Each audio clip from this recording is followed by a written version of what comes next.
Hey everyone, welcome to Direct Path number 10. If you haven't, I highly encourage you to check out the first 9 Direct Path videos. Again, what we are doing in this series is we are pointing to the one end of the mountain from all of these different faces, from all of these different paths. And we mentioned all of these different guideposts on these paths through these direct path videos, and then you get to take whichever signposts from the videos most resonate with you and add them into your process of God realization, of union with the Absolute.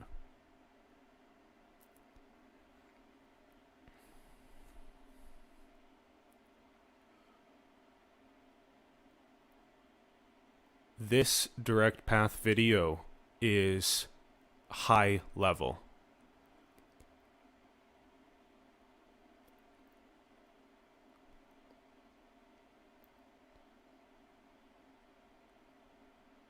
Therefore, it may highly resonate with those that are in advanced stages, and it may be something that people closer to the beginner or intermediate stages may need to revisit again.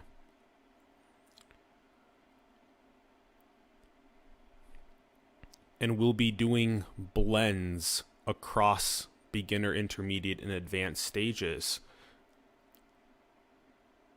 in order to really create a diverse and robust catalog of these different signposts across these different paths and faces to the one end of the top of the mountain.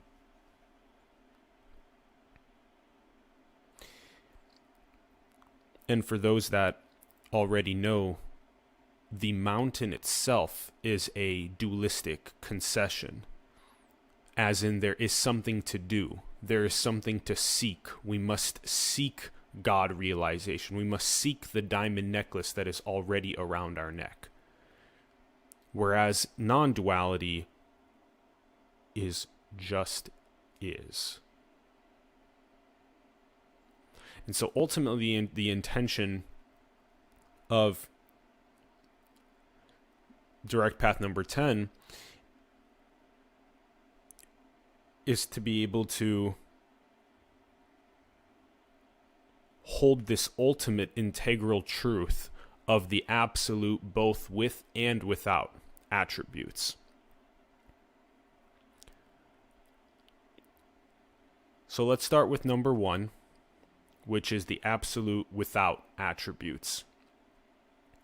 And just to be clear, the word Absolute can in many ways be interchanged with the Tao, with Source, with infinity, with God, with the universal wave function, with multiverse, with any of these nomenclature or lexicon that enables one to relate to the ineffable that is being discussed here using symbols. So the juxtaposition that is being created, which in itself is a concession, is that Absolute both with attributes and without attributes. And so we're starting with without attributes. So this is known as Nirguna Brahman or Para Brahman. So again, without attributes. And this is what is discussed as ineffable. It's discussed as formless. It is discussed as devoid of Maya, devoid of the illusion, devoid of the dream, devoid of the appearance. Just the ineffable, the formless. Beyond all descriptions and conceptualizations, meaning every single time that we try to use a symbol to describe it, it is not that. And that's why Lao Tzu said that the Tao that can be named is not the eternal Tao. And this is also the Transcendental Truth. All right.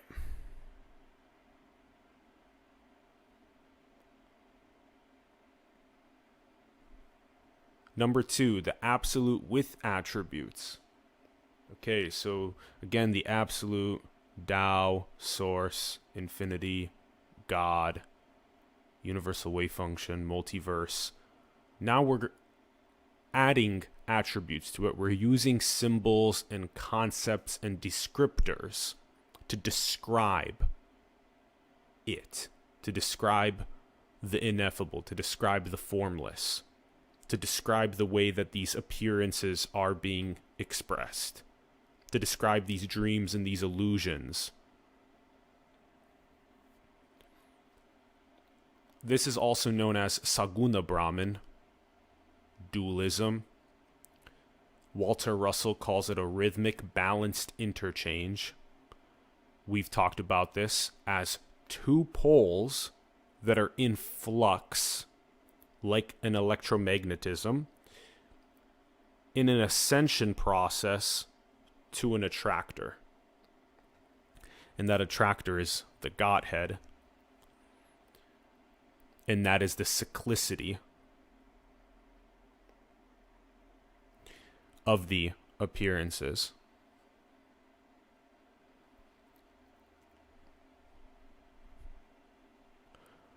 The dream in God's brain, which is what this is, undergoes another dream. And so you can tell that we're already adding all of these attributes. So many attributes already added to it to try and describe the ineffable. Other descriptors / attributes / concepts that are frequently used are the words seeking, enlightenment, prosperity architectures. What we mean by that is that the diamond necklace is already around your neck. And this is why, and that's the most famous quote of Rumi that is so salient and poignant to the nature of our existence, that we seek externally, just like in the parable of the prodigal son, for happiness externally. We hit a breaking point, and then we turn inward. And we recognize that consciousness, awareness itself is it. That we are God, the Tao, source, absolute. We are that ineffable undergoing this appearance. And each one of those diamonds around our neck is a unique refraction of the source light. Therefore, this unit is experiencing a unique refraction of the source light compared to each of your unique units. And that's very similar to the pupil, is that sharedness, whereas the iris is the unique coloration. Again, these very explain like I'm 5 childlike analogies for the nature of reality. And so you can begin telling how this is a concession, because the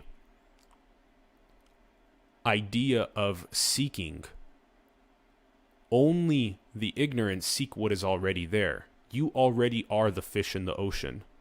You already are it. There is nothing to seek. There is nobody here to become enlightened.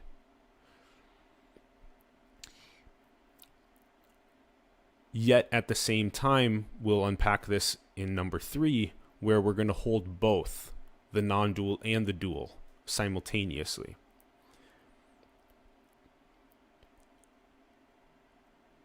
Because that mountain is actually quite important when somebody finds themselves suffering quite a bit, suffering is like the drill sergeant. And if there are these direct path teachings and these teachings of these other of the perennial wisdoms by other people around the planet, what happens is that that person undergoing a process of being the egoic contracted energy of the separate entity that is seeking, suffering's acting like a drill sergeant, and they're seeking and they're turning away from the external to the internal, that these disseminations of the different faces of that perennial wisdom help the seeker pierce the veilless veil, the gateless gate, and to God realize, and therefore eradicate their suffering, and therefore enable their prosperity. And this is where we get into the prosperity architectures, because well-being, prosperity, abundance, flourishing on a planetary level where all basic needs are met, all of the sustainable development goals are met. We have no poverty. We have clean water and sanitation. We have clean and affordable energy. We have quality education, where we have the God realization built in to these virtual reality pedagogies for children to undergo at very, very young ages. So there is no time for the egoic contracted entity to even form, because right away from the youth, they're turning inward and understanding the nature of consciousness and reality.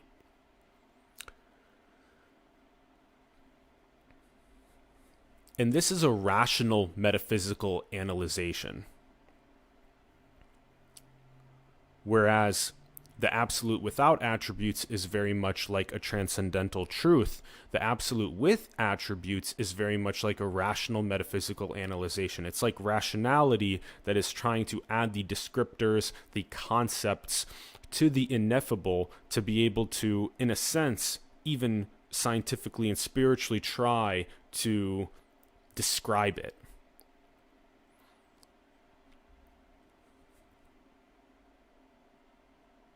And in many ways, it is helpful.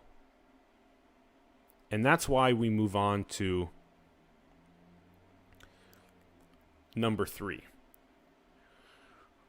which is the absolute both with and without attributes. So this is what is called simultaneity. This is where you can have both, not two, non-dual, which is without attributes, as well as two, which is with attributes, which is the dualistic concession. This is the reconciliation of monism and dualism. This is what is meant by yoga, or union, or mysticism, or henosis. All of those terms mean union. Those mean becoming one with what? Become one with the absolute, become one with God, become one with Tao, become one with source, with infinity. And that's why the formation of the yin-yang was so salient, because it is the reconciliation of the monism and the dualism in one symbol. So salient. And this is the ultimate integral truth. This is simultaneity. Although there's a dualistic concession of this mountain, we recognize that the process of God realization for each one of us is so critical. And we recognize maximizing planetary prosperity is so critical. And yet we also recognize non-duality in the sense that it is this appearance. Ineffable, no descriptors, no concepts.